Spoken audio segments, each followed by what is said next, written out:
for the 11th straight season, longest active streak in the NBA. According to ESPN Analytics, the Celtics and Cavaliers have a nearly 60% chance of meeting in the Eastern Conference Finals.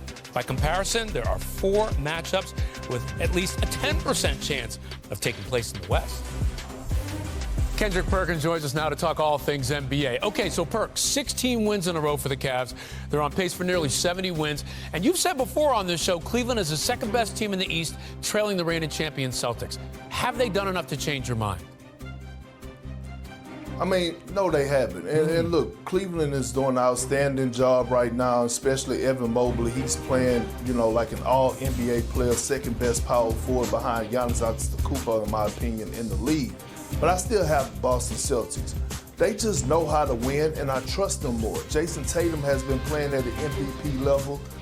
You have the role players stepping up their game, and they're still doing this without Kristaps Porzingis in the lineup. And again, I just need to see it in the postseason when it comes down to the Cleveland Cavaliers. Yeah, it makes sense. The champs are still the Celtics, and you got to see them beat to believe it. All right, so on to the Lakers.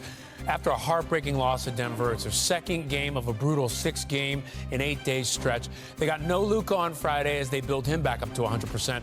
Why are you still confident that this group will be ready to make a run when the postseason begins? Because, one, J.J. Redick is a hell of a coach. He's done an outstanding job this season. Number 2, we just watched them compete with the Denver Nuggets at a high level without 6 of their rotation guys in the lineup, and including their 2 superstars in LeBron James and Luka.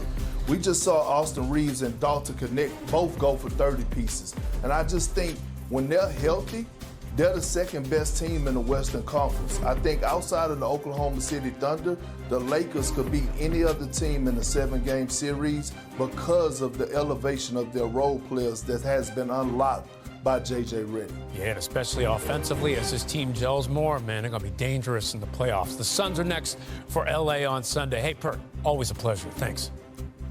Thank you. James Worthy, Byron Scott, Mike Trudell is out in Denver. The Lakers lose an absolute heartbreaker to the Nuggets. Going into the game, the world thought L.A. had no chance when 6 of their top 8 guys were listed as out going into this game. The spread went up to 15.5, but nobody told the Lakers. This team absolutely played their hearts out. You got to be really proud of the effort that they gave. They could have folded. Denver went up 13. Lakers battled back. They had a 3-point lead in that final minute. Jokic gets the foul and 1. Murray hits the big shot. Lakers turned it over. But they were right there to win this game. Credit to JJ and the staff, the players, Austin Reeves, Dalton, all those guys, Koloko coming in. People gave some big minutes tonight, James. I know they lost, and it's their 4th in a row, and it's not a good place to be right now. They've slid down a little bit in the standings, but you can hang your hat on a real good effort that they got tonight. Yeah, they get just a little worthy clap. I don't get worthy claps for losses, but I was very proud of this team, and it's a perfect example of keeping your phone on the hook and being ready to play. Professional players came out with effort. And did some things other than they didn't get to the free throw line as many times as Denver did, but they did some really good things. They played hard, hit some big shots. Dalton, Reeves, I thought Goodwin, I thought good game. I give them a lot of credit. I feel good, even though we lost. I feel good about this unit and what they were able to do. We were feeling real good there. About 50 seconds left. 3-point lead. Listen, Byron, I'm looking at the stats, and that's why it's tough when you look at a box score. This Laker team that they played with tonight was, +8 in rebounding, 32 assists. They had 2 more assists. They had 15 threes. They had more threes. They had less turnovers. They had under 10 turnovers on the road. Where they lost, it's 38-16 on the free throw line. Yeah. And plus 15 points from the free throw line. And listen, that's part of the way you had to defend. Jokic is going to get calls. Guys are going to get calls. Yeah. The Lakers played smart in that regard, but tough one at the end on Koloko. But that's where that game is won, really, because Lakers outplayed them in every statistical category. Yeah, they really did. I mean, there's no moral victories. Obviously no moral victories. But you got to be proud and extremely excited about the way they competed tonight. And like Clever said, in every aspect of the game, they pretty much outplayed them. But at the end, the last minute and a half, their youth kind of showed as well. Koloko with the foul. If he just stays down and put your hands up, they're not going to call that.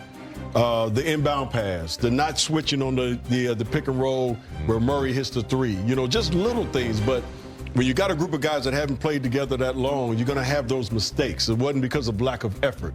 You know, so you got to be very happy about the way they competed tonight. They showed a lot of guts, a lot of grit because, again, they lost last night. You have to travel. You're undermanned. You don't get a lot of sleep, and it's a back-to-back.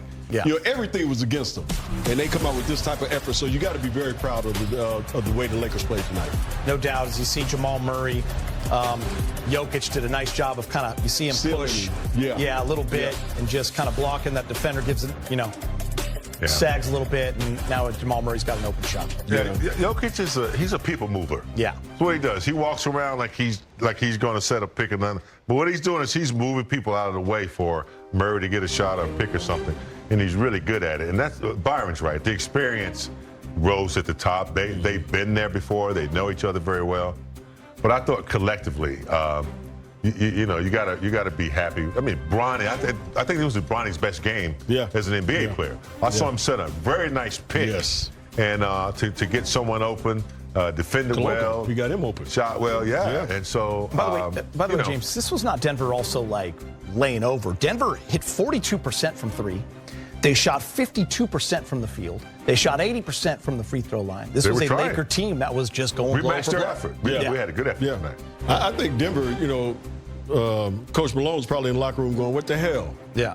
You know, guys, you know, they don't have 8 of their players, 6 of their rotation players, and we gotta win the game on a Murray 3. You know, we also got to win the game because of some mistakes they made on the offensive end. And then Shake with the cross court, you just can't throw a cross court pass from out of bounds. You can't do that, right?